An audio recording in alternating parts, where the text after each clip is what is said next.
예루살렘의 수전절이 이르니 때는 겨울이라.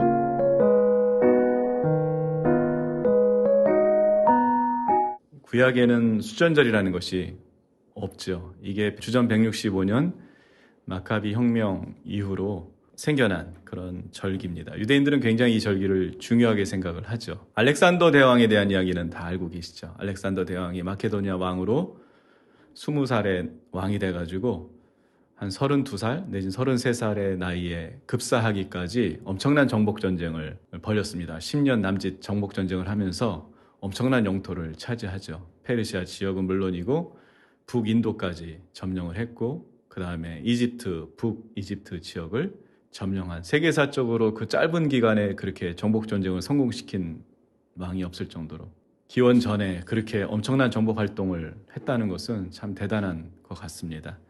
너무나 갑자기 죽었기 때문에 후계자를 제대로 정하지 못한 어려움이 있었죠. 그러다 보니까 영토가 자연스럽게 분할이 될 수밖에 없었어요. 마케도니아 지역, 그 다음에 이집트 지역, 그리고 나머지 이제 지역, 이제 그 지역을 이제 보통 시리아라고 얘기를 하는데 이 지역으로 분할이 됩니다. 그 이집트는 프톨레마이오 왕조가 탄생을 하고 그 다음에 시리아 지역은 셀류코스라고 하는 장군에 의해서 셀류코스 왕조가 탄생을 하는데 수전절은 셀류코스 왕조의 8대 왕인 안티오코스 4세와 관련이 있습니다. 이제 우리가 세계사적으로 보면 안티오코스 4세 에티파네스라고 얘기를 하는데 에티파네스는 사실은 별칭입니다. 본래 이름이 아닙니다. 에티파네스의 유래는 세오스 에티파네스라는 말에서 유래를 합니다. 무슨 뜻이냐면은 신의 나타남, 신의 현현이라고 하는 뜻이 있어요. 자기를 신격화했다고 하는 것을 우리가 보게 됩니다. 유일신을 섬기는 유대인들을 굉장히 싫어했습니다. 그래서 강제적으로 헬라화 정책을 막 폈어요.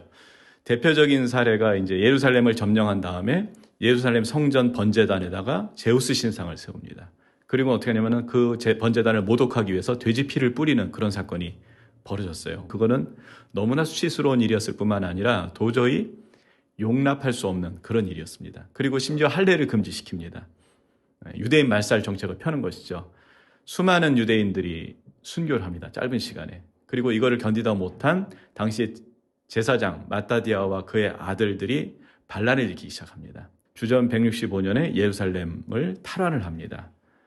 그러면서 이제 성전을 다시 정결케 하는 그 일들을 하는데 그것이 하누카 절기가 되는 것이죠. 그러니까 유대인들로서는 굉장히 이게 중요한 절기가 되는 거예요. 후대 절기치고는 너무나 중요한 절기고 유대계에 어떻게 보면은 본질을 회복하는, 그 당시에 활동했던 유대 역사가 요세푸스에 따르면은 이 절기를 빛의 절기라고 해가지고 유대인들이 좌우로 이제 8가지가 난 그 촛대를 가정마다 두고서 하루에 하나씩 불을 켜는 거예요. 그래서 8일 동안 이 절기를 지킨다고 합니다. 그래서 8개가 다 켜지는 빛의 절기죠. 이 절기에 예수님이 성전에 가신 거예요. 요한복음 1장에 보면 예수님은 어떤 분으로 묘사가 되냐면 예수님은 빛이시다 이렇게 얘기를 하고 있어요. 참 빛이신 예수님이 이 하누카 절기에 성전에 가셨다라고 하는 것은 굉장한 의미가 있는 것이죠. 이 사람들이 놀랍게도 이 성전에서 예수님을 향해서 당신이 그리스도라면 그것을 밝혀라 라고 하는 이 이면 안에는 어떤 얘기가 있냐면은 영적으로 이들이 소경이다 라고 하는 그 의미가 있는 것이에요. 참 빛 대신 예수님을 눈앞에 두고도 알아보지 못하고 하누카 절기를 통해서 자신들이 어떤 빛을 밝히고 있다고 하는 이것이 드러나고 있는 것이죠. 그러니까 이런 맥락들을 이해하면은 수전절에 예수님이 가셔서, 이건 요한복음만 나오는 얘기잖아요. 왜 이런 이야기를 하고 있는지, 예수님의 이야기를 왜 우리에게 소개하고 있는지 이해하게 되는 것이죠.